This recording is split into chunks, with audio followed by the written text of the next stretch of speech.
ইসলাম ধর্ম নিয়ে বিশ্বব্যাপী এখন পর্যন্ত যারা 4000-এর বেশি উন্মুক্ত বক্তৃতা করেছেন জাকির নায়েক তাদের মধ্যে অন্যতম। জনপ্রিয় সামাজিক যোগাযোগ মাধ্যম ফেসবুকে তার 1,60,00,000 ফলোয়ার, টুইটারে 1.5 লাখ। অথচ বর্তমান বিশ্বের জনপ্রিয় ইসলামী বক্তা এখন ভারত সরকারের ফেরারি আসামি। ঘটনার সূত্রপাত গত বছর ঢাকার গুলশানে হোলি আর্টিজান রেস্টুরেন্টের উগ্রপন্থীদের হামলার সূত্র ধরে। গুলশান হামলায় জড়িতদের একজন জাকির নায়েকের দ্বারা উদ্বুদ্ধ হয়েছেন এমন অভিযোগ করে বাংলাদেশে একটি ইংরেজি দৈনিক। সে সময় জাকির নায়েকের প্রতিষ্ঠিত দুবাই ভিত্তিক টিভি চ্যানেল পিস টিভি বন্ধ করা হয় বাংলাদেশে।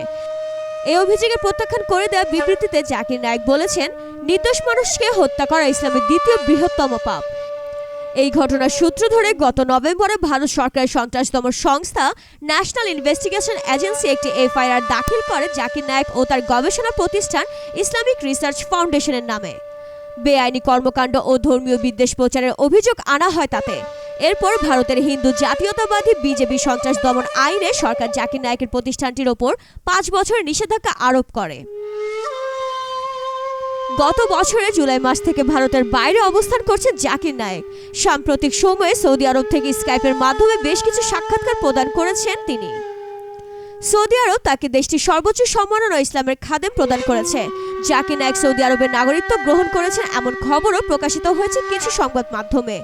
ভিডিও কনফারেন্সের মাধ্যমে তিনি ভারতীয় তদন্ত কর্মকর্তাদের প্রশ্নের জবাব দেওয়ার প্রস্তাব দিয়েছিলেন, যদিও তা প্রত্যাখ্যান করেছে ভারত সরকার। তারা আন্তর্জাতিক পুলিশ সংস্থা ইন্টারপোলের দ্বারস্থ হয়েছে এই ইসলামিক বক্তাকে গ্রেফতার করতে। আর এই ঘটনাকে ভারতের হিন্দুত্ববাদী সরকারের বৃহত্তম এজেন্ডার অংশ হিসেবে দেখছেন জাকির নায়েক। জাকির নায়েকের আইনজীবী বলেছেন, তার প্রতিষ্ঠানের সকল আর্থিক লেনদেন অনুদান গ্রহণ আইনি পন্থায় হয়েছে এবং এসবের সুস্পষ্ট দলিল রয়েছে। গত সেপ্টেম্বর এক খোলা চিঠিতে জাকির নায়েক লিখেছেন, এটি শুধুমাত্র আমার উপর আক্রমণ নয়, এটি ভারতীয় মুসলমানদের উপর আক্রমণ, এটি শান্তি, গণতন্ত্র, ন্যায় বিচারের উপর আক্রমণ। আরেক খোলা চিঠিতে তিনি লিখেছেন, আমি আমার প্রতিষ্ঠানের উপর নিষেধাজ্ঞা দেয়া হয়েছে। এটি পরিষ্কার যে এই সিদ্ধান্ত কয়েক মাস আগে নেওয়া হয়েছে, এটি একটি সাম্প্রদায়িক সিদ্ধান্ত। কোনো তদন্ত এমনকি কোনো রিপোর্ট দাখিল করার আগেই তারা নিষেধাজ্ঞার সিদ্ধান্ত নিল।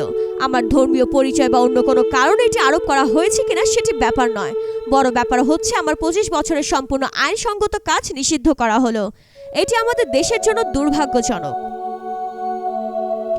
উগ্র হিন্দুদের ক্রমাগত আক্রমণের মধ্যে থাকা ভারতীয় মুসলিমদের মধ্যে জাকির নায়েক খুবই জনপ্রিয় একজন ধর্মীয় বক্তা। জাকির নায়েক সরকারের রোষানলে পড়ার কারণ হিসেবেও তারা দেখছেন তার ধর্মীয় পরিচয় ধর্মভিত্তিক বক্তৃতাকে। সংবাদভিত্তিক ওয়েবসাইট twocircles.net এর সম্পাদক কাশিফুল হুদাও মনে করেন, শুধুমাত্র মুসলমান হওয়ার কারণেই তার উপর ভারত সরকারের এই আক্রমণ। তিনি বলেন, জাকির নায়েকের কিছু বক্তৃতা নিয়ে বিতর্ক থাকলেও তিনি কখনোই সহিংসতাকে উস্কে দেননি।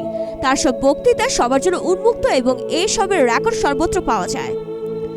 এর আগে ভারত সরকার জাকির নায়েকের বিরুদ্ধে কেরালার যুবকদের আইএসে যোগ দিতে উদ্বুদ্ধ করার অভিযোগ এনেছে। যদিও উগ্রপন্থী গোষ্ঠী আইএসের করা সমালোচক জাকির নায়েক, তিনি আইএসকে এন্টি ইসলামিক স্টেট নামে অভিহিত করেছেন। কলকাতার আলিয়া বিশ্ববিদ্যালয়ের অধ্যাপক মোহাম্মদ রিয়াজ বলেন, জাকির নায়েক এমন একটি সময় তার ধর্মীয় প্রচারমূলক কর্মকাণ্ড শুরু করেছেন যখন ভারতীয় মুসলমানেরা কন্ট্র হিন্দুত্ববাদী উত্থানে তটস্থ। তিনি বলেন, বাবরি মসজিদ ধ্বংসের পর ভারতীয় মুসলমানেরা প্রতারিত হয়েছে। এই সময় তাদের নেতৃত্ব দেওয়ার মতো কেউ ছিল না ভারতে। এই শূন্যতার সময় আবির্ভূত হয়েছেন জাকির নায়েক।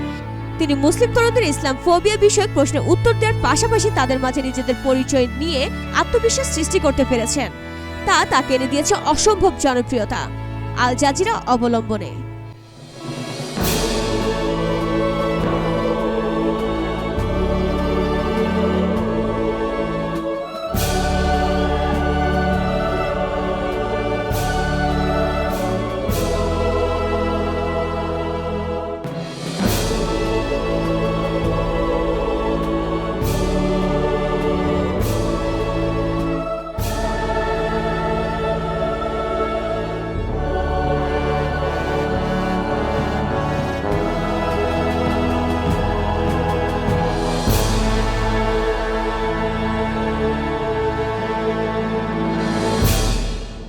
সময়ের সাথে তাল মিলিয়ে চলতে এবং সবার আগে সব ধরনের খবর পেতে আমাদের ইউটিউব চ্যানেলটিতে এখনই সাবস্ক্রাইব করুন।